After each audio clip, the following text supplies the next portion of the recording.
together so that we didn't have to have separate modules, because separate modules cost more, they use more power.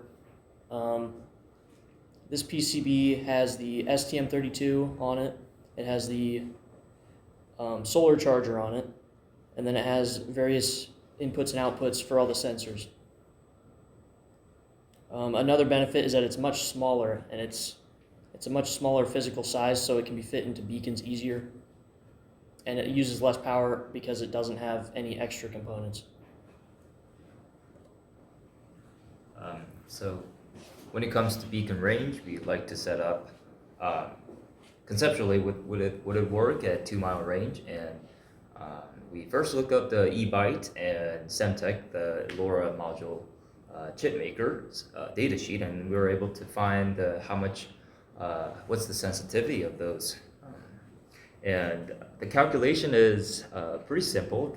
In order to find the link budget, we need to know how strong the transmitter is and how sensitive the receiver is, and how far are we in between A and B. So the whole setup was pretty much 20 dB for the module, and sensitivity was, as it says here on eByte manual, negative 126. So 126 with a 20, so it's roughly 146 with plus or minus a 4 or 5 for antenna. So it's roughly 150 dB of link budget. And if we were to calculate the space of 2 miles, then we subtract that 150 to, well, actually we need to add all that up.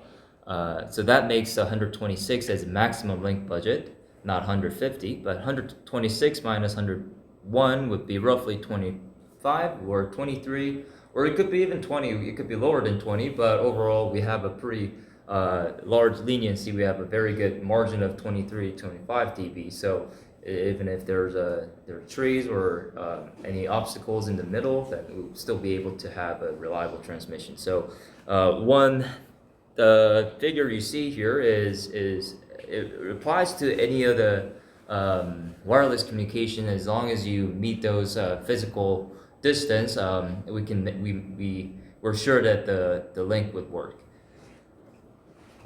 Speaking of relay is a little bit more complicated, as we have to think about the logistics, how one beacon is communicating with another beacons, and what's the how far are we from the server, not only by distance but also by hops. So we were pulling out all the previous researches and how the history of wireless protocols, but due to time we can't really explain all this. But overall we had to bring the link sensitivity, so how far are we, not by distance but also how strong is the signal, because obviously A and B signal and B and A signal is different. And we also had to think of routing tables, how many neighbors can we talk to, and how are we going to communicate with each other with no collision. And so this was a lot more complicated, and we'll be describing some of those more in the future, but we weren't able to pull a multi-hop protocol for this project. Okay, so our testing plan kind of fell into place one by one as each of the components got added into the overall system. A lot of the testing occurred mostly on the beacon side. We need to make sure that the sensors are integrated into the beacon well, and they are and they aren't overlapping or talking over each other for the most part. So our setup for this full complete integration system test was setting up a beacon that gathers data, packs it, allocates it, and then transmits that data every 4 seconds. Then once that was done, we'd test it, verify that the reception and transmission were correct. We could compare the data that we got on the beacon side with what was received and stored on the receiver side. Then again, we'd assemble and do the same test just to make sure that nothing got messed up when we were assembling the physical beacon, the giant monster behemoth that you can see on the right there. And then once that's done, we get that verified, we can go and do a final test of the actual range we can get out of it. So here's our results of that first test without assembling the beacon. We can look at the figure on the left is the beacon, the beacon that is gathering the information. It's packing it into a packet data struct. And then you can see that it is received and stored correctly. The figure on the right is the website with the date, time, and all of the data it gathers from the field there. I don't have an assembled one. It doesn't matter. We assembled it and did the same sort of test, and we got the same results, fortunately. So we took that and went out to do a distance test. We chose a relatively wide open area in southern Ames. So Eli and I took it to the beacon to the Ames Middle School, and Eli drove to the receiver to the parking lot of one of the residence towers, which is about 1 mile, almost exactly 1 mile, and tested it. Unfortunately, we weren't able to get a proper communication. So our backup plan was to take the receiver instead of the beacon to avoid any Doppler affecting if that affects it, and then essentially bring it back to us down Mortensen Road. And you can see when we finally got something is basically right at this stoplight, which is about 2/3 of a mile. And there's a couple of reasons because of this. The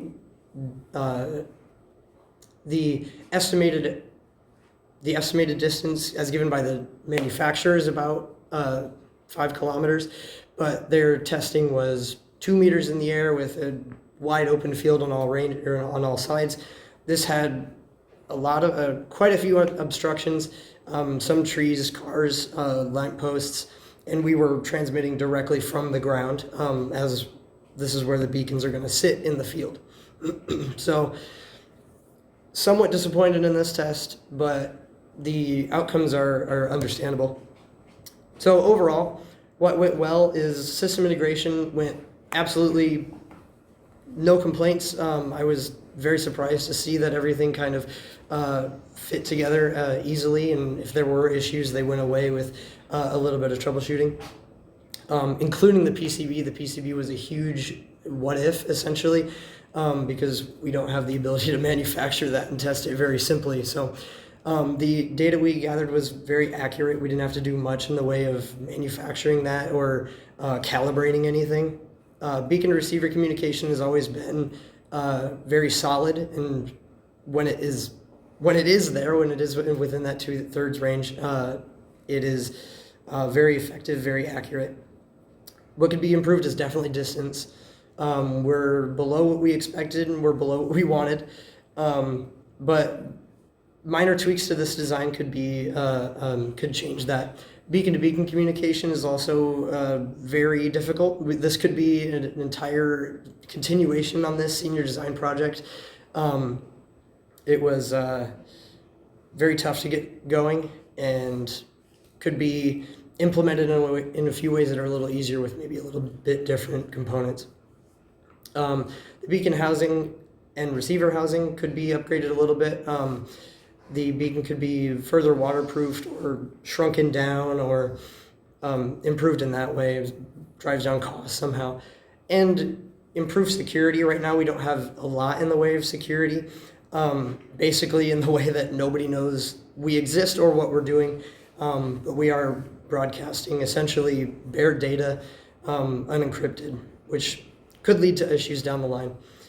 So basically this system would work well for really small farms within that 2/3 of a mile radius, and our total cost was below our